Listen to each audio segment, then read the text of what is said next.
Welcome back. After experiencing double-digit rent growth over the past 5 years, for the very first time, property owners in the Seattle and Bellevue area are now seeing their rental prices drop. According to the latest data from Zillow, the median rental price in Seattle for October is now only $2,200, which is an 8.3% decrease from the same time last year. Today, I'll be talking about why the table has turned against the property owners, as well as sharing some leading indicators on vacancy rates and rental prices in the future. I'll also share 3 mistakes you want to avoid as a property owner in today's market.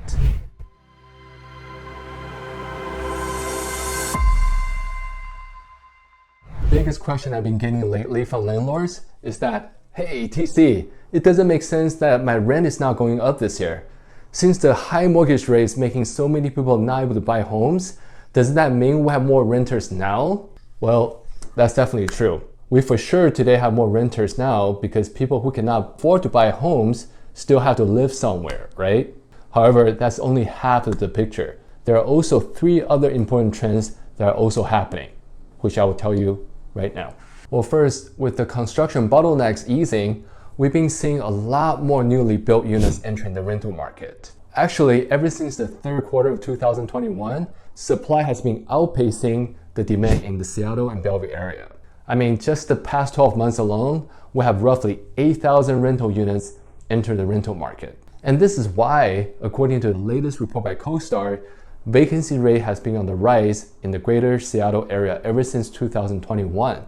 Back then, vacancy rate was sitting right around 5%, and that number is now approaching 7%. Secondly, since some people are still able to work remotely, we lost many renters to the cheaper markets where the cost of living is slower.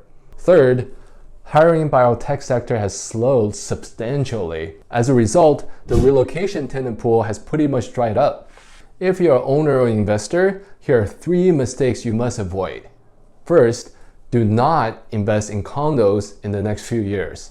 The recent drop in rental price is substantially more severe in the multifamily sector, especially in the urban, high-end condo market. And the reason is that the supply for multifamily housing is a lot more elastic than single-family homes. And what that means is that when you can build a building 42 stories tall, just having a small plot of land in the city center can yield over 100 brand new apartment units. 2, my recommendation is do not invest in high-end properties, and that includes both condos and single-family homes. For Seattle, that would mean properties over $2.5 million, and for the Eastside, this will probably mean about $3.5 million and over.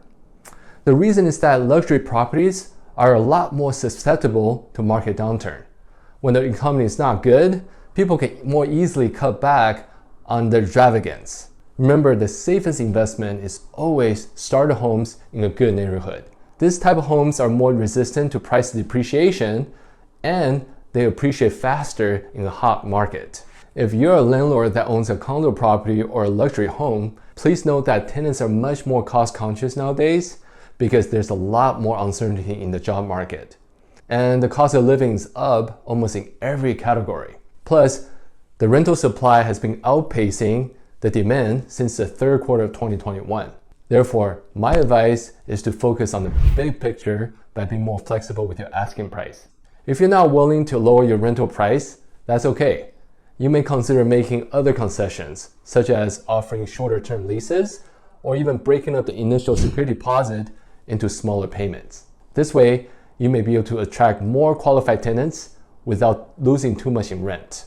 Finally, in terms of looking into the future, I think the falling rental rates in the greater Seattle area is going to ease by Q4 2024. The reason is that because the high interest rates on construction loans, I'm now seeing less and less inventory in the pipeline. So landlords, there's light down the tunnel for you. As always, thank you so much for watching. Hope you found the information helpful. Please contact me with any real estate questions. Please subscribe to this channel if you haven't. We also publish our 1-minute weekly updates as well. I wish you well, I wish your family well, and look forward to seeing you next time.